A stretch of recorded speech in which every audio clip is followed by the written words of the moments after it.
SIR বা voter যাচাই পর্ব নিয়ে আজ সুপ্রিম কোর্টের সম্পূর্ণ নতুন রায়। ভোটার ভেরিফিকেশনে আধার কার্ড দিয়েও নাম তুলতে পারবেন। আধার কার্ডকেও ডকুমেন্ট হিসাবে রাখতে হবে। খুবই গুরুত্বপূর্ণ খবর। এসআইআর বা স্পেশাল ইন্টার্নশিপ রিভিশন নিয়ে আজ সুপ্রিম কোর্টের সর্বশেষ শুনানিতে একটি অন্তর্বর্তী রায় এসেছে।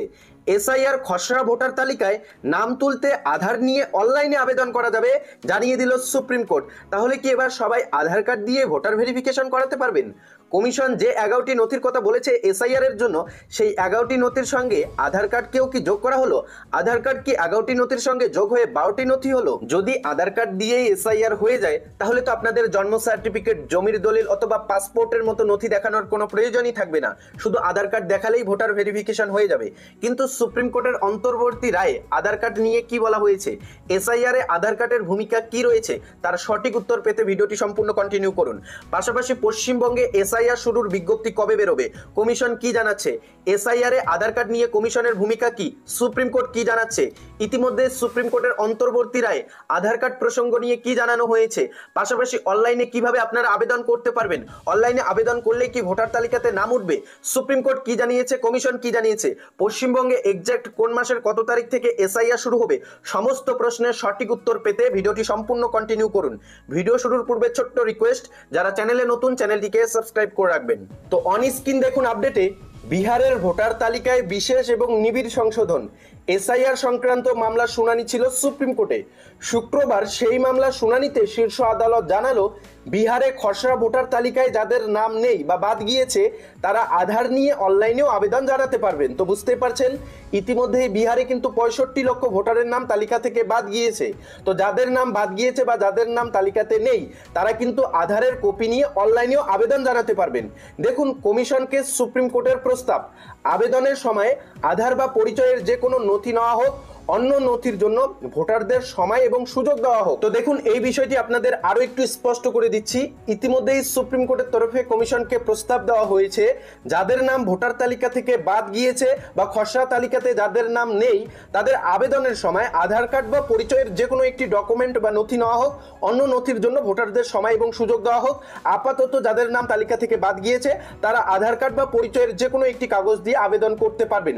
অন্য নথি বা 11টি নথি কালেক্ট করার জন্য ভোটারদের সুযোগ এবং সময় দেওয়া হোক। আপাতত তাদের আধার কার্ড দিয়ে আবেদনপত্র গ্রহণ করা হোক, এমনটাই প্রস্তাব দেওয়া হয়েছে সুপ্রিম কোর্টের তরফে কমিশনকে। সুপ্রিম কোর্ট জানিয়েছে 1 সেপ্টেম্বর পর্যন্ত অভিযোগ জানাতে পারবেন ভোটাররা। কোন ভোটাররা অভিযোগ জানাতে পারবেন? ইতিমধ্যে বিহারের ভোটার তালিকা থেকে যে সকল ভোটারের নাম বাদ গিয়েছে তারা 1 সেপ্টেম্বর পর্যন্ত অভিযোগ জানাতে পারবেন বা আবেদনের সুযোগ পেয়ে যাবেন। তাদের সহযোগিতা করতে পারবেন বুথ লেভেল এজেন্টরা। তাছাড়া বিহারের মুখ্য নির্বাচনী আধিকারিককে সব রাজনৈতিক দলের সভাপতিকে নোটিশ দিতে বলেছে শীর্ষ আদালত। সেই নোটিশে জানানো হয়েছে, 1, ভোটাররা নিজে অথবা এজেন্টদের সহযোগিতায় অনলাইনে আবেদন জমা দিতে পারবেন, সশরীরে যাওয়ার প্রয়োজন নেই। 2, 1 সেপ্টেম্বরের মধ্যে বাদ পড়া ভোটারদের বিষয়ে অভিযোগ জানানো যাবে। 3, বিএলওদের কাছে সরাসরি ফর্ম জমা দিলে রসিদ দিতে হবে। তবে এই রসিদ দেওয়া মানেই ফর্ম গ্রহণ করা হলো এমনটা ধরা যাবে না বলে এই দিনের নোটিশে জানানো হয়েছে। শুক্রবারের শুনানিতে শীর্ষ আদালতের প্রশ্নের মুখে পড়ে রাজনৈতিক দলগুলি। বিচারপতি সূর্যকান্ত এবং বিচারপতি জয়মাল্য বাগচির বেঞ্চের মন্তব্য, বুথ লেভেল এজেন্ট অর্থাৎ বিএলএ রাজনৈতিক দলের হয়, এলাকায় প্রায় সবাই তাদের চেনে, অর্থাৎ বুথ লেভেল এজেন্টদের তো সকলেই চেনে। কারোর নাম বাদ গেলে এজেন্টরা নিশ্চয়ই জানবেন, তারা আপত্তি করছেন না কেন প্রশ্ন করা হয় এই দিন সুপ্রিম কোর্টের তরফে। কমিশনের আইনজীবী বলেন, প্রায় সব বুথেই এজেন্ট রয়েছে। রাজনৈতিক দলগুলির মধ্যে জোট থাকায় তারা সব বুথে আলাদা করে এজেন্ট নিয়োগ করেনি। আগামী 8 সেপ্টেম্বর এই মামলার শুনানি, অর্থাৎ এই এসআইআর মামলার পরবর্তী শুনানি সুপ্রিম কোর্টে 8 আগস্ট হতে চলেছে। এই দিন সর্বশেষ শুনানিতে অন্তর্বর্তী রায়ে এমনটাই নির্দেশ দেওয়া হয়েছে শীর্ষ আদালতের তরফে। তো দেখুন কমিশন বলছে ভুলবশত কারোর নাম বাদ পড়লে আবেদন করা যাবে, অর্থাৎ এসআইআর এ ভুলবশত কারোর নাম বাদ পড়লে আবেদনের সুযোগ থাকছে। সপক্ষে অতিরিক্ত নথিও নেওয়া হবে বলে জানানো হয়েছে। কমিশন বলছে সব থানা, পঞ্চায়েত এলাকা এবং এজেন্টদের বাদ পড়াদের তালিকা প্রকাশ করা হয়েছে। কমিশন বলছে কোনো রাজনৈতিক দল এখনো পর্যন্ত একটিও অভিযোগ জমা দেননি। সুপ্রিম কোর্ট বলছে স্বীকৃত 12টি রাজনৈতিক দলের সব বুথে এজেন্ট নেই, প্রয়োজনে তারা এজেন্ট নিয়োগ করতে পারবে। কমিশন বলছে বিহারের সব রাজনৈতিক দলের কাছে তালিকা পাঠানো হয়েছে, তারা খতিয়ে দেখছে। 1 1.6 লক্ষ এজেন্ট তালিকা দেওয়া হয়েছে, প্রতিদিন 10টি করে বাদ পড়া নাম খতিয়ে দেখছে।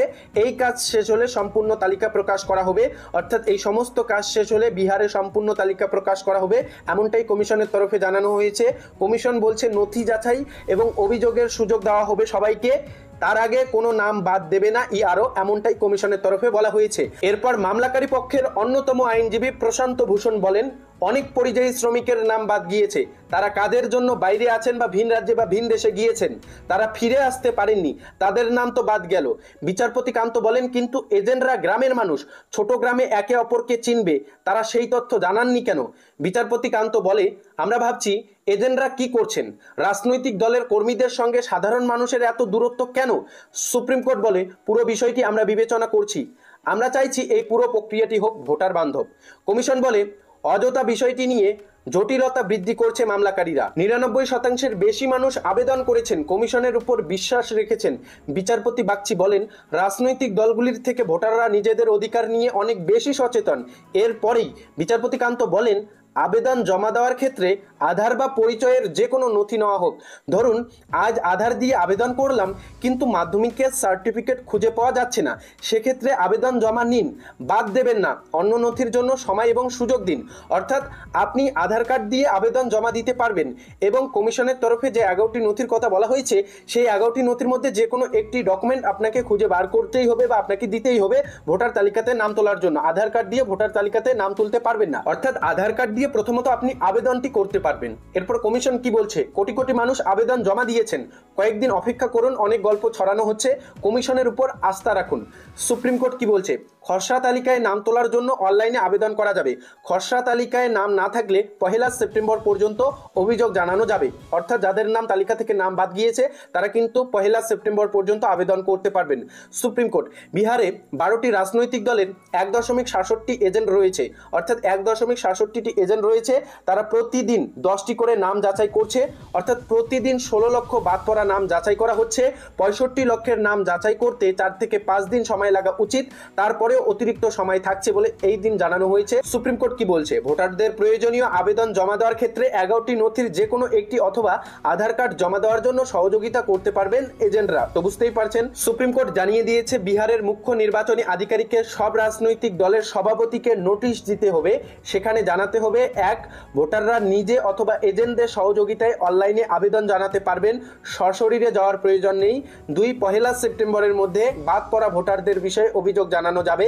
3, বুথ স্তরের আধিকারিক অর্থাৎ বিএলওদের কাছে সরাসরি ফর্ম জমা দিলে রসিদ দিতে হবে, তবে এই রসিদ দেওয়া মানেই ফর্ম গ্রহণ করা হলো এমনটা ধরা যাবে না। সুপ্রিম কোর্ট কি বলছে, কি কি নথি জমা দেওয়া হচ্ছে তার উপর নজর রাখুন কমিশন। সুপ্রিম কোর্ট সর্বশেষ বলছে, কমিশনকে রসিদ অনলাইনে প্রকাশ করতে হবে, অর্থাৎ যে আবেদনগুলো জমা পড়ছে তার রসিদ অনলাইনে প্রকাশ করতে হবে, এমনটাই জানানো হয়েছে। তো এই আপডেটে বা সুপ্রিম কোর্টের এই দিনের সর্বশেষ শুনানিতে একটি অন্তর্বর্তী রায় দেওয়া হয়েছে, চূড়ান্ত রায় কিন্তু এখনো আসেনি। এই মামলার ফের শুনানি হতে চলেছে 8 তারিখ। তবে এই দিনের শুনানিতে সুপ্রিম কোর্টের তরফে যেটা জানানো হয়েছে যে আধার কার্ড দিয়েও ভোটাররা আবেদন করতে পারবেন, যে সকল ভোটারের নাম তালিকা থেকে বাদ গিয়েছে। বিহারে যে 65 লক্ষ ভোটারের নাম তালিকা থেকে বাদ গিয়েছে, যাদের খসড়া তালিকাতে নাম নেই, ভোটার তালিকা থেকে নাম বাদ গিয়েছে, তারা আধার কার্ডের কপি দিয়ে অনলাইনে আবেদন করতে পারবেন। আবেদনের সময় বুথ লেভেল এজেন্টের সহযোগিতা নিতে পারবেন অথবা নিজেই গিয়ে আবেদন করতে পারবেন। তবে সশরীরে নিজেই গিয়ে আবেদন নাও করলে হবে, তবে আবেদন করলেই যে আপনি আবেদনের রসিদ পেয়ে যাচ্ছেন বা আপনার ফর্ম গ্রহণ করা হলো এর জন্য রসিদ দেওয়া হবে এমনটা কিন্তু না। তবে জানানো হয়েছে আধার কার্ড দিয়ে আপনারা প্রথমত আবেদনটি জানাতে পারবেন, এরপর কমিশনের তরফে যে 11টি নথির কথা বলা হয়েছে সেই 11টি নথি জোগাড় করার জন্য আপনাকে সময় দেওয়া হবে, সুযোগ দেওয়া হবে। 11টি নথির মধ্যে যে কোনো একটি ডকুমেন্ট আপনাকে দেখাতেই হবে, তাহলেই কিন্তু আপনার নাম ভোটার তালিকাতে উঠবে। তো বুঝতেই পারছেন। আচ্ছা, এই বিষয়টা তো গেল, এখন আমরা জেনে নিচ্ছি দীর্ঘদিন ধরে আপনারা শুনে আসতেছেন পশ্চিমবঙ্গে এসআইআর শুরু হবে, তবে এখনো পর্যন্ত কিন্তু এসআইআর পশ্চিমবঙ্গে শুরু হয়নি বা কোনো রকম বিজ্ঞপ্তিও জারি করা হয়নি কমিশনের তরফে। তবে প্রশ্ন হচ্ছে, পশ্চিমবঙ্গে এসআইআর কবে শুরু হবে, পশ্চিমবঙ্গে এসআইআর কোন নিয়মে হবে। তো আপনাদের জানিয়ে রাখি, গত কয়েকদিন আগেই নির্বাচন কমিশনার একটি সাংবাদিক বৈঠক থেকে পশ্চিমবঙ্গের এসআইআর প্রসঙ্গ তুলে ধরেন। তিনি জানিয়েছেন পশ্চিমবঙ্গে এসআইআর সঠিক সময়ে হবে, তবে কবে হবে তিনি কিন্তু স্পষ্ট করে জানাননি। তবে তিনি ইঙ্গিত দিয়েছেন পশ্চিমবঙ্গে এসআইআর হবে। তবে জানা যাচ্ছে খুব শীঘ্রই পশ্চিমবঙ্গে এসআইআর শুরুর জন্য বিজ্ঞপ্তি প্রকাশ করবে কমিশনার। তবে ইতিমধ্যেই এই বিষয়গুলি নিয়ে সুপ্রিম কোর্টে পশ্চিমবঙ্গের এসআইআর প্রসঙ্গ তুলে ধরা হলে বিচারপতিদের তরফে জানানো হয়েছে আপাতত পশ্চিমবঙ্গে এসআইআর সম্পূর্ণরূপে শুরু হয়নি। আমরা আপাতত বিহারের এসআইআর নিয়ে যে মামলাগুলো হয়েছে সেগুলোর দিকে নজর দিচ্ছি। পশ্চিমবঙ্গে যখন এসআইআর শুরু হবে তখন আমরা এই বিষয়গুলি দেখে নেব। তবে পশ্চিমবঙ্গে যদি এসআইআর শুরু হয় তাহলে কিন্তু বিহারের নিয়মেই পশ্চিমবঙ্গে এসআইআর হবে।